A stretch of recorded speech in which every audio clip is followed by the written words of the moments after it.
WIBX Fox 33 in high definition, which shows not all that much because it's a long shot. It's really kind of a one shot, as if you're just eavesdropping on this radio program. Beth Maher is in the studio here now from Adirondack Railway, and you're kicking off the summer schedule, and we want to get to that, but I'm also wondering, where do we stand? Has the state made any decision yet? Are we hearing anything on what is happening? Because we want to take this railway all the way to Lake Placid. Yes, we do. Appreciate you saying that. Yeah. There hasn't been a ton of new news lately. The state has not finalized anything. Yeah. And that really is sort of what the news is at this point. Yeah. So I think there's probably going to be more news unfolding in the next week or two.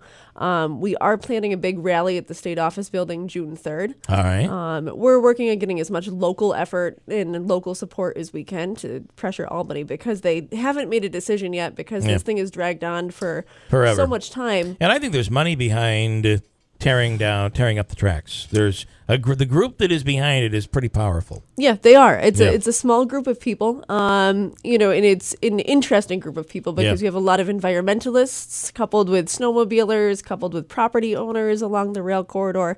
So it makes for a very interesting dynamic amongst that group.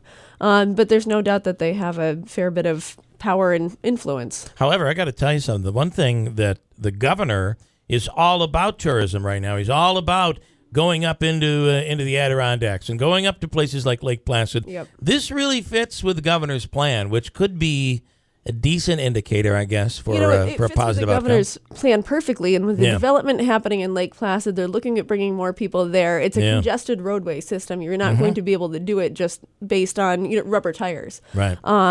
And it's part of it. I mean, it's part of an experience to be able to go up on the train. Absolutely. Yeah. It not only connects Utica and Lake Placid, but it connects Old Forge and Lake Placid. It creates a great one-day trip, shopping trips, those sorts of things as well. And I think as the governor continues to try and push tourism in the Adirondack Park, develop Lake Placid, this fits in perfectly with what he's trying to do, but he's largely been silent on the issue. Yeah. All right. Well, we'll see what.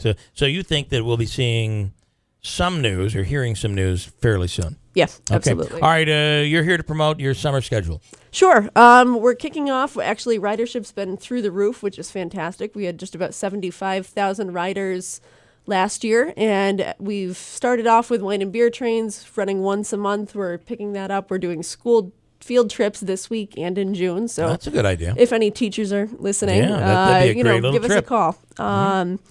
And those rides have all sold out.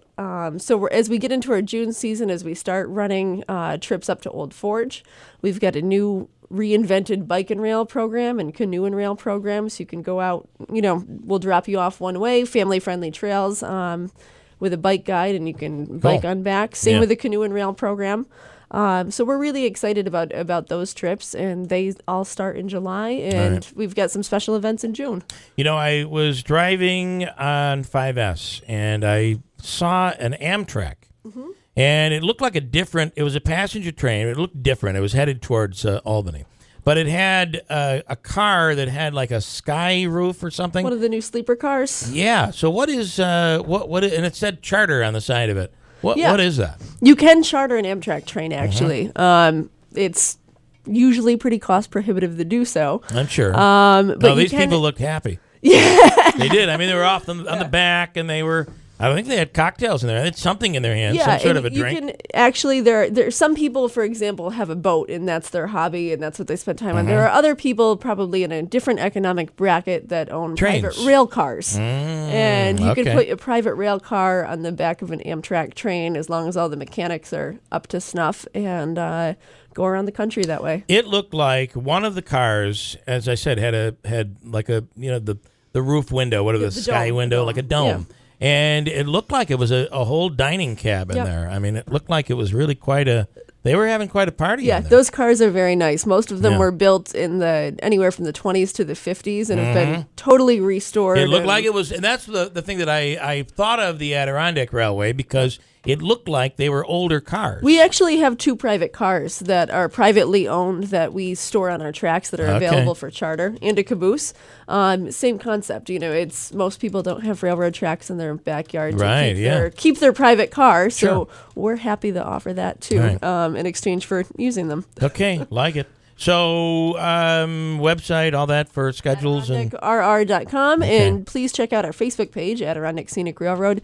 We've got a lot of updates about the Rally for the Rails that we're holding June 3rd at the state office. all right. building. Well, make sure we're promote. We'll help promote that. I'd like to. Appreciate that. We're big fans. So, all right. Nice job. 8:31. Quick break. Come right back at WIBX.